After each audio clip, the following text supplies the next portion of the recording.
Hello दोस्तों, नमस्कार। आपका हमारे चैनल एसएस हिंदी कहानियाँ में बहुत बहुत स्वागत है। दोस्तों, कहानी का आनंद लेने के लिए कहानी को लास्ट तक देखें और कहानी पसंद आए तो वीडियो को लाइक और चैनल को सब्सक्राइब करना ना भूलें। तो चलिए शुरू करते हैं। फेसबुक पर फाइंड फ्रेंड से नाम डालकर कई बार सर्च किया, लेकिन सुनील का कोई पता ना चला। पता नहीं फेसबुक पर उसका अकाउंट है कि नहीं, या सोचकर मैंने लॉग आउट किया ही था कि स्मार्टफोन पर व्हाट्सएप की मैसेज ट्यून सुनाई दी। फोन की स्क्रीन पर देखा तो जाना पहचाना चेहरा लगा। डबल क्लिक कर फोटो को बड़ा किया तो चेहरा देख दंग रह गई। मेरी खुशी का ठिकाना ना रहा। बिल्कुल वैसा ही लगता है सुनील जैसा पहले था। मैं अपने माता पिता की इकलौती संतान थी और 12वीं में पढ़ती थी। पिताजी रेलवे में टीटीई के पद पर कार्यरत थे, इस कारण अक्सर बाहर ही रहते। घर की आर्थिक स्थिति अच्छी न होने के कारण हमने डिसाइड किया कि घर का एक कमरा किराए पर दे दिया जाए। बहुत सोच विचार कर पापा ने 2 स्टूडेंट्स जो ग्रेजुएशन करने के बाद आईएएस की तैयारी करने केरल से दिल्ली आए हुए थे को कमरा किराए पर दे दिया। जब वे हमारे यहाँ रहने आए तो आपसी परिचय के बाद उन्होंने मुझे कहा, पढ़ाई के सिलसिले में कभी कोई जरूरत हो तो कहिएगा। उनमें से एक, जिसका नाम सुनील था, अक्सर मुझसे बातचीत करने को उत्सुक रहता। कभी 10वीं की एनसीईआरटी की किताब मांगता तो कभी मेरे कोर्स की।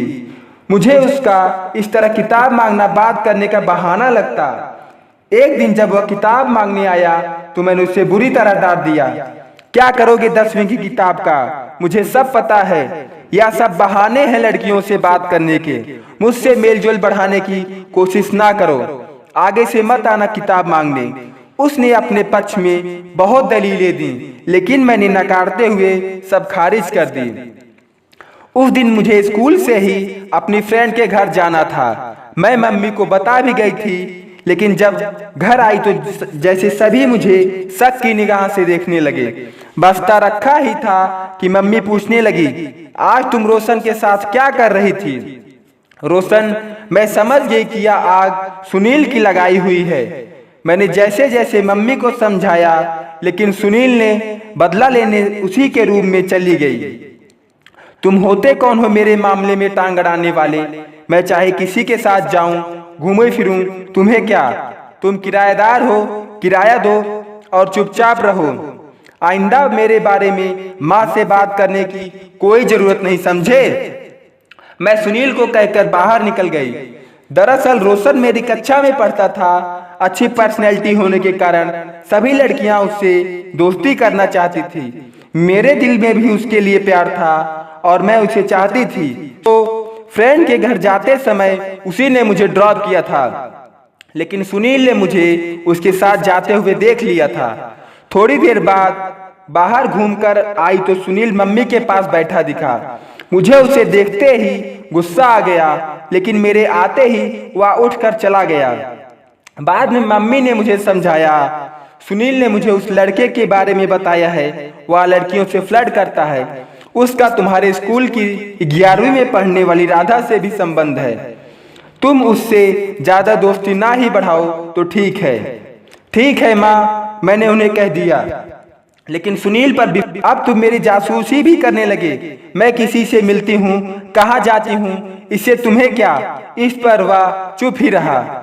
शाम को मुझे मैथ्स का एक सवाल समझ नहीं आ रहा था तो मैंने सुनील से ही पूछा। उसने भी बिना हिचक मुझे समझा दिया, लेकिन जो ही वह सुबह की बात छेड़ने लगा, मैंने फिर डांट दिया। मेरी जासूसी करने की जरूरत नहीं। रोशन को मैं जानती हूँ, वह अच्छा लड़का है और बड़ी बात है कि मैं उसे चाहती हूँ। तुम अपने काम से काम रखो।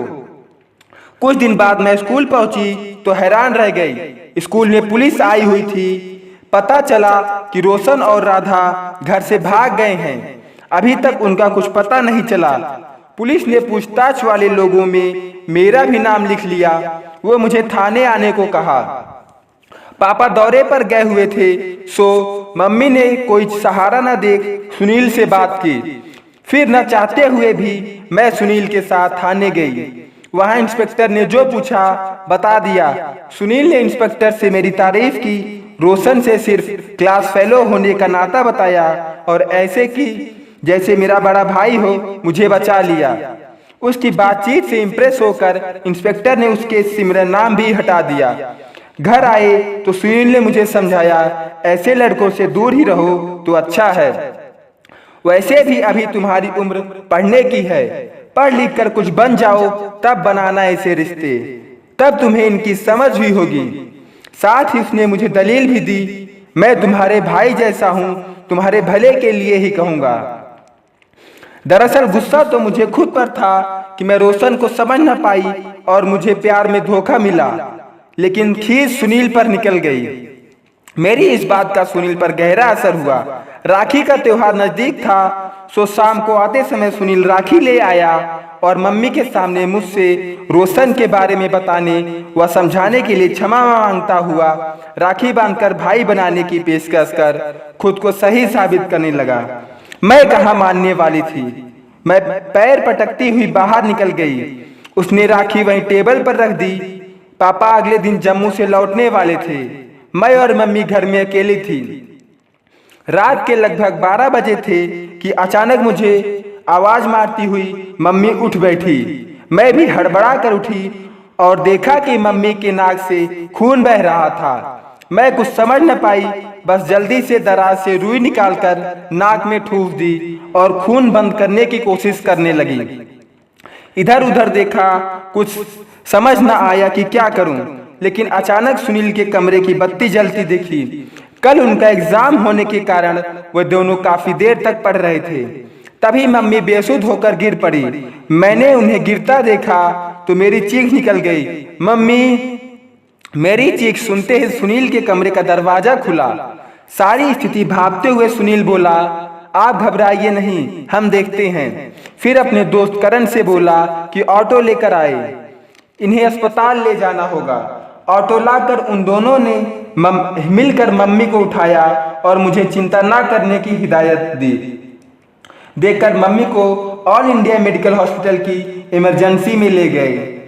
वहां उन्हें डॉक्टर ने बताया कि हाइपरटेंशन के कारण इनके नाक से खून बह रहा है। आप सही वक्त पर ले आए, ज्यादा देर। फिर उन्हें 2 इंजेक्शन दिए और अधिक खून बहने के कारण खून चढ़वाने को कहा। सुनील ने ब्लड बैंक जाकर रक्तदान किया, तब जाकर मम्मी के लिए उनके ग्रुप का खून मिला। करण ने ब्लड बैंक से खून लाकर मम्मी को चढ़वाया। सुबह करीब 6 बजे वे दोनों मम्मी को वापस लेकर आए तो मेरी भी जान में जान आई। अब मम्मी ठीक लग रही थी। सुनील ने बताया कि घबराने की बात नहीं है, आप आराम से सो जाओ, हम हफ्ते की दवाई भी ले आए हैं।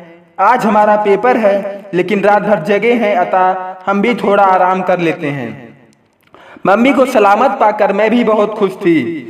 मेरे इतना भला बुरा कहने के बावजूद सुनील ने मुझ पर जो उपकार किया, उसने मुझे अपनी ही नजरों में गिरा दिया था। मैं इन्हीं विचारों में खोई बिस्तर पर लेटी थी कि कब सुबह के 8 बज गए, पता ही ना चला।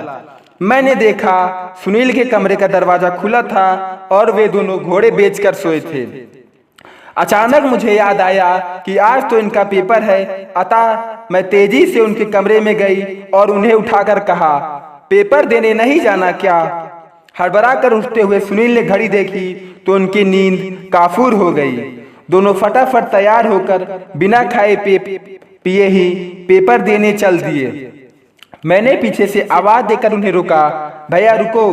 भैया सब सुनकर सुनील अजीब नजरों से मुझे देखने लगा, लेकिन मैंने बिना समय गंवाए उसकी कलाई पर वही राखी बांध दी जो वह सुबह लाया था। फिर मैंने कहा, जल्दी जाओ, कहीं पेपर में देर ना हो जाए।